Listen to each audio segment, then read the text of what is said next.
कुल्फ़ी वाले की दुकान पर रोज़ से कुछ ज़्यादा ही भीड़ थी। शादियों का सीज़न था, लोग तफरीह के मूड में थे। कपड़े वाले की दुकान पर थान खुल रहे थे। गली में चूड़ी वाला कलाइयाँ पकड़ते पकड़ते परेशान हो गया था। और घंटाघर से तीसरी गली में प्रकाश ब्रास बैंड वाला तो इतना बिजी था कि जैसे बैंड मिनिस्टर नहीं बल्कि इंफॉर्मेशनर हो, बैंड काउंसलिंग मिनिस्टर हो। इस चहल पहल के समंदर से एक शांत कोने में साड़ियों की एक बड़ी सी दुकान थी। ज़मीन पर गद्दे थे, गद्दों पर सफ़ेद चादरें और चादरों पर सैकड़ों किस्म की साड़ियाँ।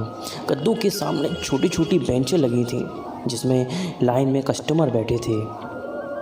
दाहिने से तीसरी बेंच पर 23 से 24 साल की एक लड़की ने अपनी माँ से कहा, मम्मा मैं हिस्ट्री के नोट्स लेकर आती हूँ।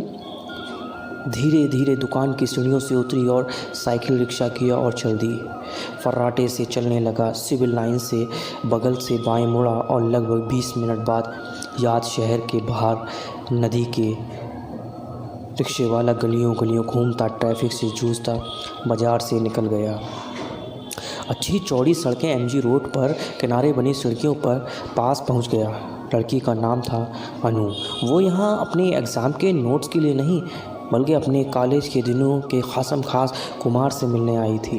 कुमार ने अनु को देखते ही उसे गले लगा लिया। रिक्शे वाले को इस तरह पर ऐसे दृश्य देखने की आदत सी हो गई थी, इसीलिए उसने थोड़ा सा पलटकर नज़ारा देखकर अपने आप को थोड़ा एंटरटेन किया और फिर अपने रास्ते चल निकला। अनु और कुमार नदी के पानी में अपने पाँव डालकर बैठ गए। हाथों में हाथ, आँखों में डूबता सूरज। तो शादी कब कर रहे हो? कल, अनु ने कहा। और कोई रास्ता ही नहीं था, बड़ी मुश्किल से चोरी से तुम्हें मिलने आया हूँ। यह कुमार बोला। क्या पहनने जा रहे हो? वो बोली। कुमार बोला, वही जो 3 साल पहले तुमने मुझसे कहा था कि मैं अपनी बारात में पहनूं। अनु ने कुमार को बड़ी शिद्दत से देखा और बोली, मुहूर्त कितने बजे का है? तुम्हारे नाम ये मांग भर लूँगी। दोनों एक दूसरे को खामोशी से देखते रहे और फिर अनु बड़ी गंभीरता से बोली, कम से कम अब तो मेरा हाथ कसकर पकड़ सकते हो। कल मेरे हस्बैंड बनने जा रहे हो।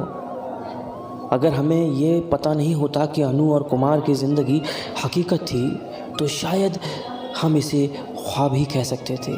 6 साल पुराने प्रेमी आखिरकार अपने माँ बाप से लड़ झगड़ कर नाराज़ होकर एक दूसरे से शादी कर बैठे।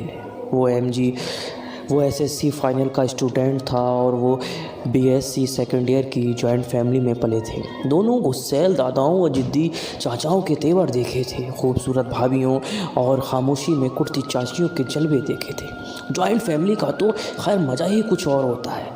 ये उन दिनों की बात है जब याद शहर में अपार्टमेंट कल्चर शुरू हुआ था। यूँ तो मैं जॉइंट फैमिली को रोमांटिसाइज कर रहा था, जो कि जायज़ भी है, लेकिन धीरे धीरे बन रहे इन छोटे छोटे अपार्टमेंट का भी अपना ही एक रोमांस था। अनु और कुमार भी अपने फौजनुमा ख़ानदानों को छोड़कर एक छोटे से प्यारे से घर में शिफ्ट हो गए थे।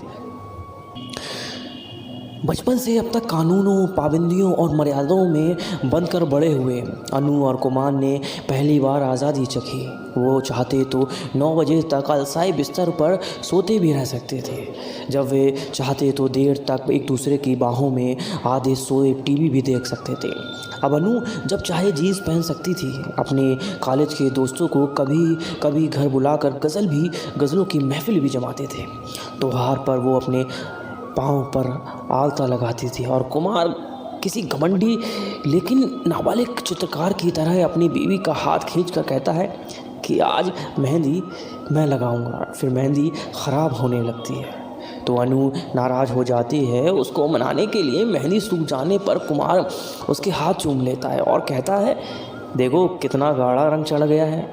मैं करूं या ना करूं, मगर मेरी माँ तुम्हें बहुत प्यार करेगी। कुमार अपनी फेलोशिप में से पैसे बचाकर अनु के लिए शादी का पहला तोहफ़ा एक पीली बनारसी साड़ी ले आया। अनु कुछ महीनों बाद जवाबी तोहफ़ा लाई, काले स्ट्रैप और गोल्डन डायल वाली घड़ी। महंगी थी, तारीख दिखाती थी।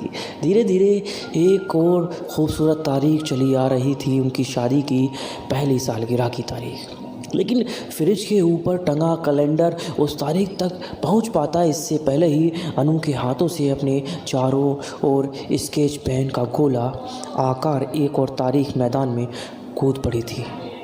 अनु माँ बनने वाली थी। मुझे कभी कभी लगता है कि रिश्ते एक पैसेंजर ट्रेन के लंबे सफ़र की तरह होते हैं। शुरू में ढेर सारी चहल पहल, हंसी ठठाके, नए सफ़र में चलने का जोश, फिर 1-2 घंटे में लोग खामोश होने लगते हैं, ओंग जाने लगते हैं, बातचीत अधूरी छोड़कर अपने में मशरूफ़ हो जाते हैं। सफ़र और थोड़ा बढ़ता है तो रिश्ता एक गहरी नींद में सो जाता है। वही मुसाफिर जो हंसते खेलते ख्वाबों को अटैची में लेकर उम्मीदों को होल्ड काउंट में बांधकर सफ़र की शुरुआत में आए थे, वही अब सफ़र से ऊब गए होते हैं। जैसे जैसे अनु और कुमार के रिश्ते के पहले 10 साल ख़त्म हुए, उनका रिश्ता भी एक गहरी नींद में सो चुका था। अब तो इन 2 मुसाफिरों का एक और हमसफ़र था, उनका 9 साल का बेटा हर्ष। लेकिन अब इस रिश्ते की ट्रेन के कंपार्टमेंट में हंसी नहीं गूंजती थी। लोग एक दूसरे के साथ खाना नहीं खाते थे, एक साथ क्रॉसवर्ड नहीं सॉल्व करते थे। बड़े शहर की शादियों में अकेलेपन की जौंक अक्सर लग जाती थी और उसमें जब तक अपने साथी के साथ का नमक न छिड़को तब तक वो नोकझोंक मरती रही थी। ऐसा नहीं था कि इस शादी में गहरे मतभेद थे और कड़वाहट थी। होती तो शायद अच्छा रहता, क्योंकि कोई भावना तो होती। अब तो इस रिश्ते में खुशी या गम जैसी भावना ही नहीं दिखती थी। अपने छोटे से फ्लैट में महज 2 फ्लैटमेट्स बनकर रह गए थे, अनु और कुमार। ज़्यादा बात करते, ना शाम को सैर पर जाते थे, ना संडे को एक साथ राशन की लिस्ट बनाते थे, ना बृहस्पतिवार को सब्जी मंडी जाकर बड़े बड़े थैले लेकर ठेले के सामने कटहल पर मोलभाव करते थे।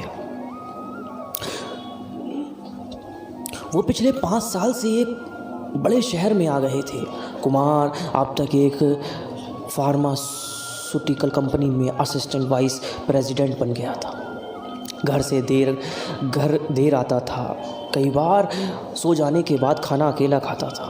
बेटे की पेरेंट्स मीटिंग मिस करने लगा था। घर के बगल वाले पार्क की बेंच पर 4 साल से नहीं बैठा था। अनु अक्सर कोशिश करती थी कि वो कुमार से अपने दिल की बात कहे, उन दोनों के बीच में आ गई दूरियों के बारे में बताए और साथ में उन्हें दूर करने के रास्ते ढूंढे। लेकिन अब दोनों 4 दीवारों के बीच साथ रहने के बावजूद बहुत मुश्किल मिलते थे।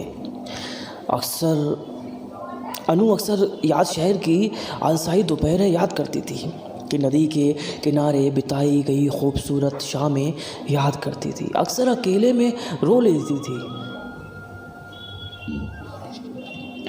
ऐसे में कुमार के दफ्तर में एक दिन एक नई लड़की का अपॉइंटमेंट हुआ, जिसका नाम नाज़नीन। कुमार के अब तक 2 बहुत अच्छे दोस्त बन चुके थे। एक्सेल शीट और प्रेजेंटेशन, अपना सारा वक्त वो इनको साथ बिताता था। अब इन दोनों के साथ नहीं होता था। वो ये सोच कर वक्त बिताता कि एक्सेल शीट और प्रोजेक्शन में क्या होना चाहिए। ज़िंदगी बस नंबर का एक खेल बनकर रह गई थी। कुमार हमेशा ऐसा नहीं था, वो तो यारों का यार होता था।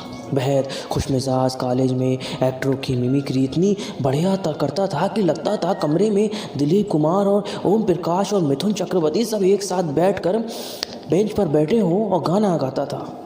हैंड रेसलिंग में भी जब किस्मत और थोड़ी सी चीटिंग के साथ मिल जाता था तो चैंपियन बन गया होता। दोस्त कहते थे इस पागल आदमी का तो जन्म तो लोगों के चेहरे पर मुस्कान लाने के लिए हुआ था, और फिर ना जाने कब सब बदलने लगा। शायद MBA की डिग्री उसकी उम्र कैद का आर्डर बन गई थी। वो करियर की उड़ान बखूबी लेने लगा था, पर खुद को कहीं बहुत पीछे भूल आया था। अब वो अनु से दिन भर की छोटी छोटी बातें नहीं करता था, पर अब ऑफिस में कोई ऐसा आ गया था जो उससे छोटी छोटी बातें करना चाहता था। वही छोटी छोटी बातें जो वो अब अनु से नहीं कर पाता था। वो ना